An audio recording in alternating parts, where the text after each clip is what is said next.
I always come back to this saying, think locally, act globally, and that for me is an inspiration. If it's only 10 minutes a week, if it's only picking up an empty can off the street and throwing it in the bin, every little tiny bit helps. What we're trying to do here, for instance, is create a small wildflower meadow. We're just trying to put a little bit back for the creatures and for the people of Stafford.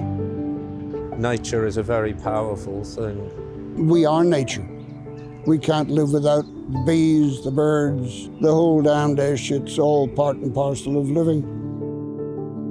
I suppose it's selfishness and volunteering for me because it does me good. And I'm important too. That sort of thing can only make you feel better.